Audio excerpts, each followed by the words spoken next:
Assalamualaikum warahmatullahi wabarakatuh. Perkenalkan, nama saya Tanto dari UPBJJ Surabaya dengan prodi Sistem Informasi dan NIM 04994824. Di sini saya akan mengerjakan tugas 1 dari Pancasila, yaitu pelajaran dari sejarah Pancasila menuju generasi muda, proses lahirnya Pancasila, BPUPKI, Biangkat Jakarta, dan BPKI.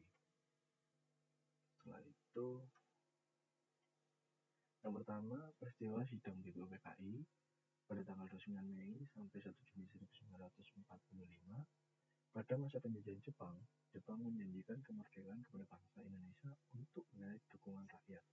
Sebagai langkah awal, Jepang membentuk BPUPKI yang memiliki kepanjangan Badan Penyelidik Usaha-Usaha Persiapan Kemerdekaan Indonesia pada tanggal 29 April 1945. Kemudian sidang pertama 29 Mei 1 Juni 1945 ini memiliki tujuan yaitu membahas dasar negara Indonesia merdeka.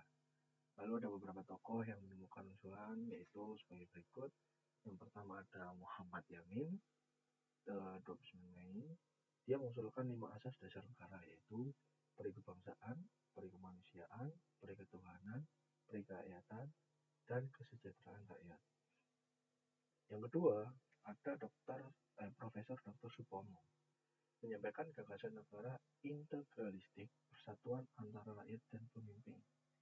Kemudian Bapak Presiden kita, Insinyur Soekarno, menyampaikan pidato bersejarah berjudul Lahirnya Pancasila yang memuat 5 sila, yaitu kebangsaan Indonesia, internasionalisme atau peri kemanusiaan, mufakat atau demokrasi, kemudian kesejahteraan sosial, dan yang kelima ketuhanan dan kebudayaan. Dalam pidatonya, Soekarno memperkenalkan istilah Pancasila dan menjelaskan 5 prinsip dasar negara. Maka dari itu, 1 Juni 1945 diperingati sebagai hari lahirnya Pancasila. Karena pada hari itu pertama kali nama Pancasila disebut dan dijelaskan oleh Soekarno. Kemudian yang kedua ada peristiwa pembentukan Piagam Jakarta pada tanggal 22 Juni 1945. Setelah sidang pertama BPUPKI, muncul perbedaan pendapat antara golongan nasionalis dan golongan Islam tentang dasar negara. Untuk mencari titik temu, dibentuklah panitia 9 terdiri dari 9 tokoh seperti Soekarno-Hatta, kemudian Agus Salim, Wahid Hasyim, dan beberapa orang lainnya. Panitia 9 mengadakan pertemuan pada tanggal 22 Juni 1945 di Jakarta. Hasilnya, sebuah dokumen bersejarah bernama Piagam Jakarta atau yang biasa disebut Jakarta Karsa.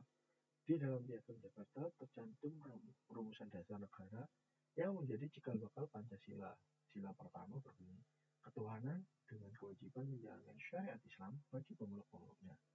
Piagam Jakarta menjadi rumusan kompromi nasional yang menyatukan pandangan antara kelompok Islam dan nasionalisme.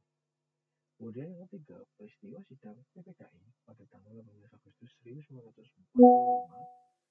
Setelah Jepang menyerah kepada Sekutu pada tanggal 15 Agustus 1945, Indonesia segera memproklamasikan kemerdekaan pada tanggal 17 Agustus 1945. Keesokan harinya, Panitia Persiapan Kemerdekaan Indonesia yang biasa disebut PPKI mengadakan sidang pertama untuk menyiapkan dasar dan bentuk negara.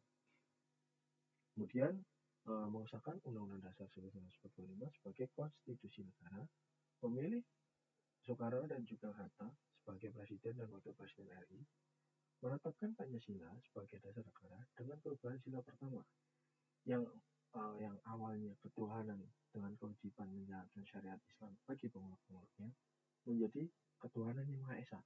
Perubahan ini disepakati demi menjaga persatuan seluruh rakyat Indonesia yang terdiri dari berbagai agama dan suku.